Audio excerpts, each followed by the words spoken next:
કાર્યક્રમમાં આપનું સ્વાગત છે। આપના ખિસ્સામાં રહેલી 500ના દરની નોટ અસલી છે કે નકલી તે તપાસી લેજો, કેમ કે આપની પાસે હોઈ શકે છે આ નકલી 500ની નોટ। હાલ માર્કેટમાં મોટી માત્રામાં નકલી નોટ ફરી રહી છે।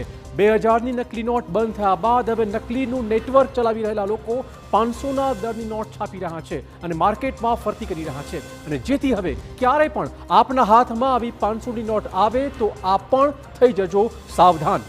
સુરત અને અમદાવાદની વાત છે કે જ્યાં મોટી માત્રામાં નકલી નોટ કબજે કરી લેવાઈ છે। મહારાષ્ટ્ર અને મધ્યપ્રદેશ આપણા આ પાડોશી રાજ્યોમાંથી આરોપીઓ અમદાવાદ અને સુરત આવ્યા હતા। નકલી નોટ માર્કેટમાં ફરતી કરવાની તૈયારીમાં પણ હતા। જોકે આરોપીઓ પોતાની સાજિશમાં સફળ થાય તે પહેલા જ પોલીસ પોતાના ઓપરેશનમાં સફળ થઈ ગઈ અને આરોપીઓ આવી ગયા છે પોલીસના સકંજામાં। કેવી રીતે આરોપીઓ ઝડપાયા છે અને આ નકલીના નેટવર્કનો માસ્ટરમાઇન્ડ કોણ છે તે પણ આપણે બતાવીશું। જુઓ વિશેષ રજૂઆત, નકલી નોટનો અસલી ખેલ।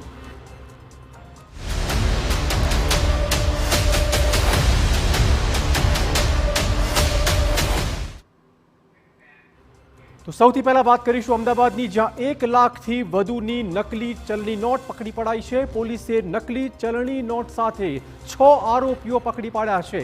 1,23,500 રૂપિયાની નકલી નોટ કબજે કરાઈ છે।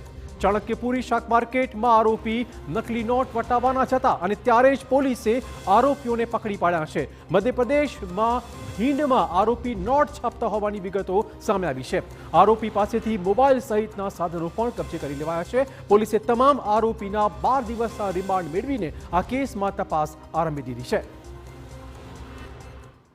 સુરતની સાથે સાથે અમદાવાદમાં પણ સોલા પોલીસ સ્ટેશનની હદમાં નકલી નોટો પકડવામાં આવી છે અને આપ જોશો તો અત્યારે આ જે 247 500 ડિનોમિનેશનની જે આ નોટ છે, કરન્સી છે, એ જપ્ત કરવામાં આવી છે। મધ્યપ્રદેશના આ આરોપીઓ છે અને આમની જે ડિટેક્શન કરવામાં આવ્યું છે। ઝોન 1 ડીસીપી બલરામ મીણા આપની સાથે છે। મીણા સાહેબ, જે આ ડિટેક્શન થયું છે, સૌથી પહેલાં તો આ જે નોટ બનાવતા હતા ક્યાં બનાવતા હતા અને આ શું હેબિચ્યુઅલ ઓફેન્ડર છે કે શું?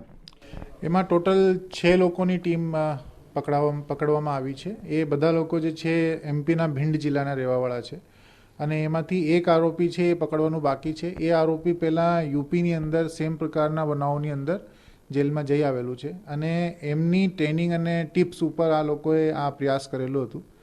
પહેલાં પણ થોડાક દિવસો પહેલાં એ લોકોએ 100 રૂપિયાની ડિનોમિનેશનના નોટ્સ જે છે નકલી બનાવી અને દિલ્હીના માર્કેટની અંદર ફેરવ્યા હતા।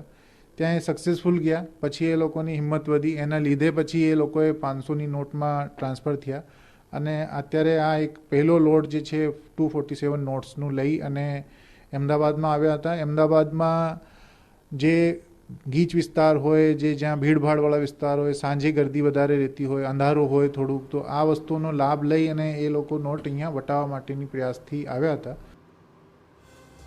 અને હવે આપને બતાવીશું આરોપીઓ કેવી રીતે બનાવતા હતા નકલી નોટ। સામાન્ય A4 સાઇઝના કાગળનો ઉપયોગ થતો હતો।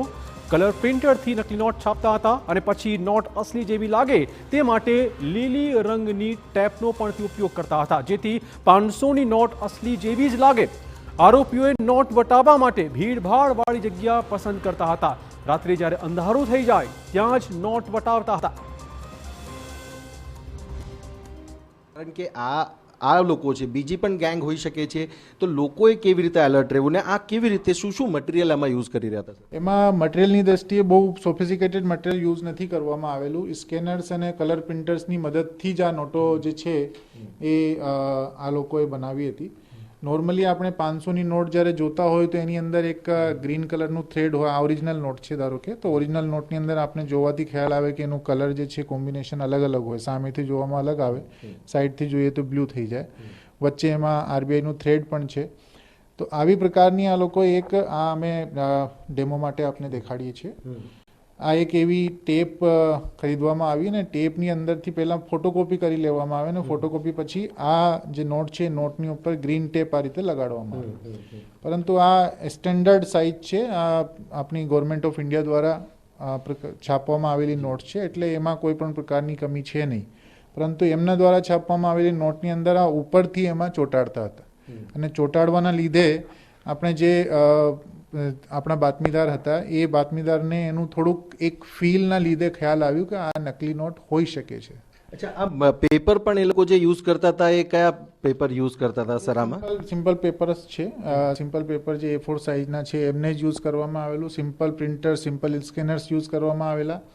પરંતુ ખાસ એ લોકોએ માનસિકતા એવી વાપરી કે નાઇટના ટાઈમમાં ગર્દીના વિસ્તારમાં જ્યાં વધારે પડતા લોકો જાગૃત ના હોય, ઇલિટરેટ હોય અથવા તો સામાન્ય ભણેલા હોય એ લોકોને એટલી બધી ખબર પડશે નહીં. અને હવે વાત આપની સાવધાની વિશે. સવાલ એ વાતનો છે કે આપ કેવી રીતે નકલી બાજુથી બચી શકો છો, કારણ કે હાલ માર્કેટમાં અનેક નકલી નોટ ફરી રહી છે. 2000ની નોટ તો કેન્સલ થઈ, જેના કારણે હવે નકલબાજો 500ના દરની નોટ બનાવી રહ્યા છે. અસલી અને નકલી નોટ વચ્ચે તફાવત કરવો ખૂબ જ મુશ્કેલ છે, જેથી રિઝર્વ બેન્કે અનેક માપદંડો પણ નક્કી કરેલા છે. નકલી ચલણી નોટ એક મોટી સમસ્યા છે જે ભારત સહિત વિશ્વના ઘણા બધા દેશોની અર્થવ્યવસ્થાને અસર કરતી હોય છે.